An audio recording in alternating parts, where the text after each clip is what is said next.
Fred, after editing Django Unchained, did you think you'd be working with Quentin Tarantino again? I mean, I dreamed that I would.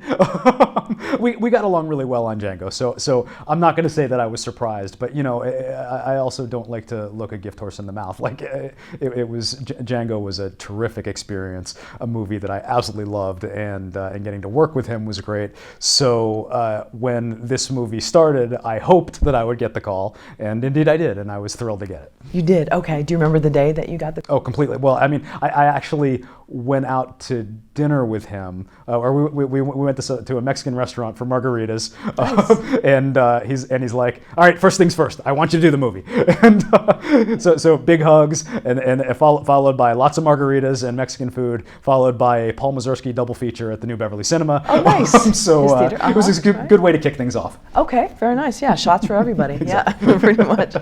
So we understand that while editing The Hateful Eight, that I believe after every last edit, you would blow it up to 70 millimeter so you could watch it. Why do it that way, and how tough was that to have that happen every time? So the movie was shot on 70 millimeter film. We screened the dailies, the work picture, on film at the end of every shoot day. And as we were editing, as I was working with Quentin, at the end of every day, I would turn over the sequence that we'd been working on to my assistants, who would then conform the 70 millimeter work picture to match my edit in the computer, and we would then screen that on a weekly basis. Usually on Wednesday afternoon, we'd go to the DGA theater number 1, and watch it projected on 70 millimeter. It's a beautiful theater, and it was really inspiring.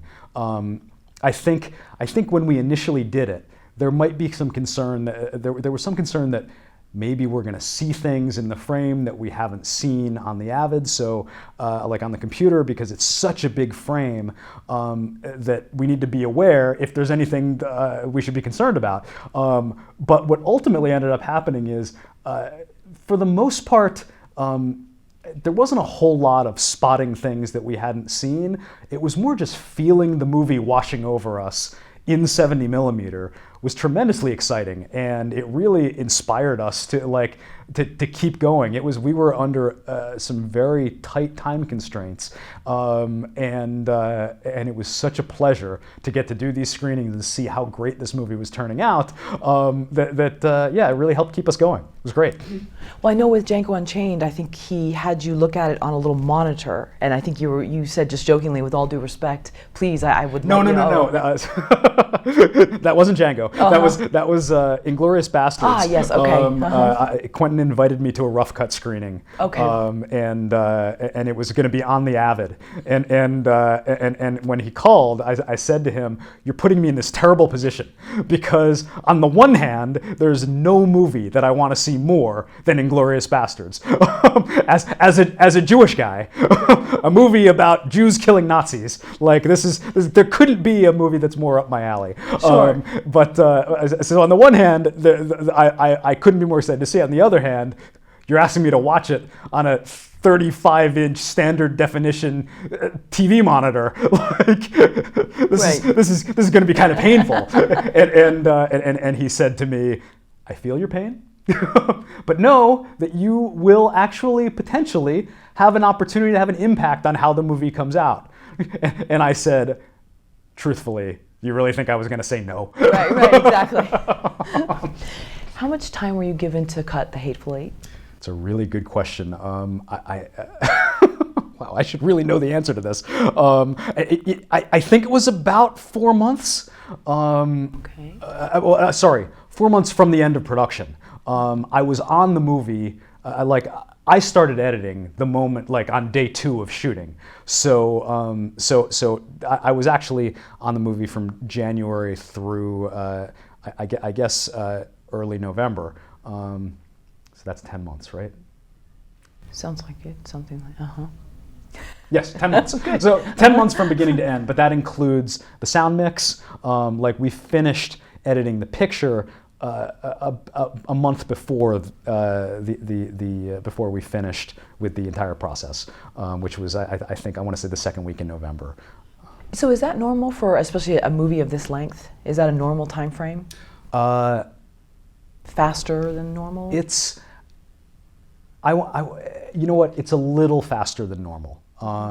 Mainly because the 70 millimeter of it all, because we're doing a 70 millimeter film version, they had to do a film finish where the negative was cut and the print was photochemically color timed, and they needed to make prints. And the lead time for that is, I think it's approximately 6 weeks. So it was 6 weeks less that we had time to edit. So it did crunch the schedule a bit. And did up the pressure that we were under. Got it. Okay. So your mentor and Quentin Tarantino's former longtime editor, Sally Menke, had a quote where she said, "It's all emotion, impulsive and instinctual. Just follow the character's emotions." Do you believe in this philosophy as Absolutely. well? Okay. Yeah. And so when you're cutting, and especially with a film with such long takes and all of the talent that you're using, how are you working with the different edits? Because you had so much to work with these different actors. Mm-hmm. But how are you deciding, because of these long takes, and how long is too long, what's too short? So truthfully, it depended on the sequence. It depended what the sequence was trying to do.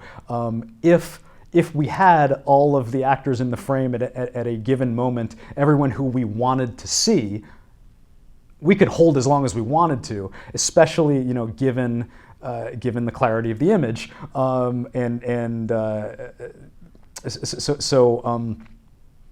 the challenge really became determining when it will be actually effective to cut to something else.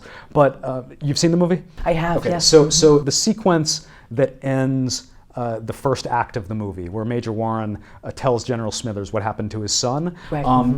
That sequence is very specific in terms of the editing style, because for reasons that become clear at the beginning of the next chapter, we're not seeing all of the characters in the room. We're really only seeing 3. We're seeing Major Warren telling the story, we're seeing General Smithers listening to it, and we're seeing Chris Mannix occasionally interjecting. And I guess we see Bob at the piano. But no one else do we see, because that's part of the mystery that's going to unfold at the beginning of the second act of the movie. Right. Was there any scenes that the two of you felt were just too graphic that you should be taken out? Nothing that we felt should be taken out. There was a little bit more to the flashback section of the sequence that I was just talking about. Right. The stuff with Major Warren and General Smithers' son, where we used a little bit more footage than you see in the finished movie, and we kind of felt like we went a little bit too far here. Let's pull this back a little. But that's really it. As you're probably aware, having seen the movie, we didn't hold back too often. No. No spoilers. I don't want to give it away. But yeah. It was pretty clear what was going on. But in making those decisions, how much deliberation are you going through? I mean, are you really just kind of running it by other people, or just the two of you in a gut instinct moment just saying, I think we'll cut that? To be honest, with this movie, we didn't really have any of those sorts of issues where we felt we'd gone too far, with the exception of the one thing that I just mentioned. I think Quentin and I have very similar senses of humor, mm-hmm. and we frequently find ourselves cackling like hyenas at the most hideous and appalling violence in the movie, as we're putting the stuff together. So as long as we were amused, it was all good. Django Unchained was a different issue. We did have stuff where we had to pull back because there were a couple of sequences in the movie that were a little traumatizing to the audience. The Mandingo fight followed about 15 minutes later by the scene where D'Artagnan the slave is being eaten by the dogs. Those were both really rough sequences, and it took the audience something like 20 minutes to a half an hour to recover from those sequences. And so with that movie, we cut deeper than we had originally intended to, because we could feel that we'd lost the audience because the sequences were so effective. With this movie, we really didn't have those concerns about anything. I don't doubt that there will be people who will find the last scene of Act 1 to be traumatic, but they also have a built-in recovery time. So, what with the intermission? Sure. Mm-hmm. So yeah, there was nothing really that beyond what I just said that where we had to hold back in any way. What do you love about your job? What don't I love about my job? I mean, I get to work with a legendary filmmaker who is one of my favorite filmmakers, who is incredibly gifted and is making exactly the kind of movie that I want to go see.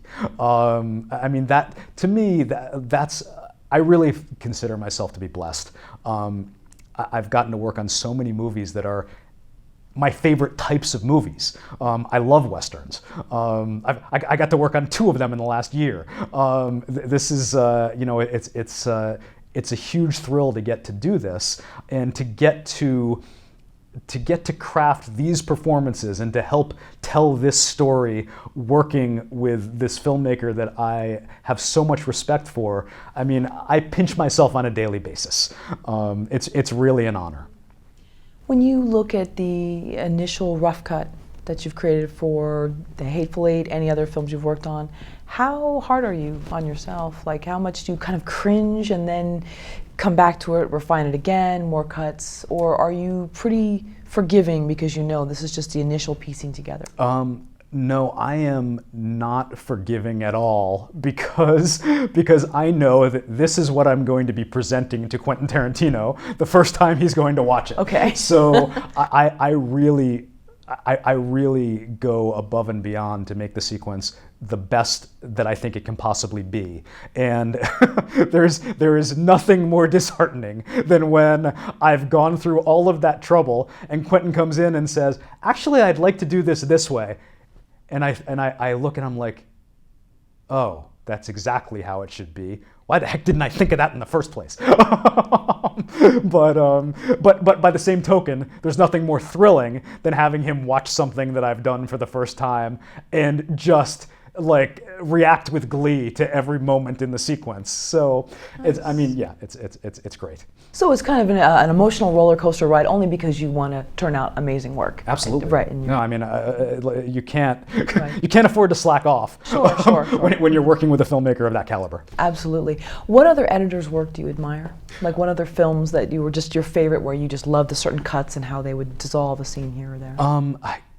There are a lot. I probably my go-to favorite editor is going to be Paul Hirsch, who, if you're not familiar with his resume, Star Wars, Blowout, Ferris Bueller's Day Off, Planes, Trains, and Automobiles, Mission Impossible 4. Like, he is absolutely brilliant. Like, and an editor who clearly had a great impact on the projects that he took on. I really admire the work that he's done, and you know, if my career ends and I have a resume that is half as impressive as his, I would consider myself to be a very lucky man. What advice would you have for someone wanting to become an editor, possibly can't afford college? Maybe they would just learn from watching YouTube videos, which I know there's a plethora of information from children online that you could just learn all sorts of interesting little techniques. Where would you suggest someone start, and how can they actually get in the business and start either interning or working?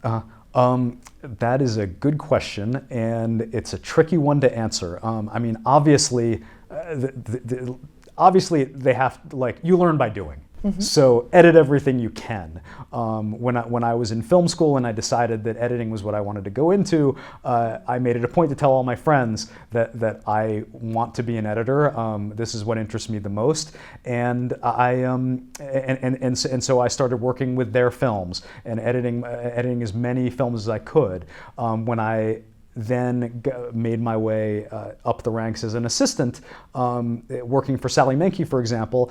She would give me scenes in like the movie All the Pretty Horses that Billy Bob Thornton directed. She gave me some scenes to cut, and it was great that I would do the work and I would send it off to her, and she would evaluate it and call me and tell me this. I was on location in San Antonio while she was in LA, and she would give me her thoughts on the work that I'd done and tell me what she had done to it, and why the changes that she had made and why she'd made them, and it was very inspiring to me. It kept me going. It's something that, now that I'm in the editor's chair, I try to do with my assistants. because I think there's no question that it contributed to me getting where I am. In terms of how to break into the business, everybody goes down a different path. I can say without question that I've worked with a lot of people who didn't go to college. So going to film school is not necessarily something that you need to have done. But I found it very helpful because I established relationships with my classmates that led directly to me finding work. But you know, when I was just first starting out in Los Angeles, the way people would try to find work in editorial, if they didn't know anyone, literally there would be facilities. There are facilities that are primarily editing houses, and you'd walk around with a stack of resumes and you'd knock on every door and you'd see if someone would allow you to talk to them for like 15 minutes, and you'd hand a resume, and maybe they would end up needing someone at some point down the line, and that could lead to work. Sometimes it did. Usually, what happened to me is that I was introduced to one person in this industry, a guy named Bob Layton, who was Rob Reiner's editor. I'd worked with a friend of his when I was in New York, and Bob introduced me to his assistants, and they in turn made some introductions, and through that I managed to get my first internship. And as luck would have it, one of the people I worked with on that internship got a job working on a movie that was paying, and she asked me to come aboard and help out as an apprentice editor, and that got me into the union. And once I was in the union, I became eligible for a lot more work. And through those same connections, I was able to land my first union job on the picture Boogie Nights. So, but you know, everyone's path is different. Sure. Last question. Just okay. Lastly, why editing? When you were in film school, why not be the DP? Why not screenwriting? Why editing? So everyone goes to film school to become a director, and I had this realization about midway through my sophomore year at film school that, God, there are a lot of really talented people in my class, and the idea that all of us are going to get directing gigs immediately upon graduation is a little ridiculous. So perhaps I should focus on a craft just in case this directing thing doesn't work out. And editing was always my favorite part of the process because I feel it's the closest to directing. You are you're telling the story visually. You are crafting the performances. You're doing it from the comfort of an air-conditioned room. And interestingly enough, at the time when I made the decision, editing was the part of the process that required the least technical know-how. Because we were I learned how to edit on film. We were using a Steenbeck, a flatbed editing system. All you needed to know was how to thread it up, and you could be an editor. Being a cinematographer, you had to understand lighting, and you had to understand taking light meter readings and film stocks. You had to know all of this stuff. Editing was really just all about the art. And it really appealed to me, and that's what I focused on, and it's been very good to me.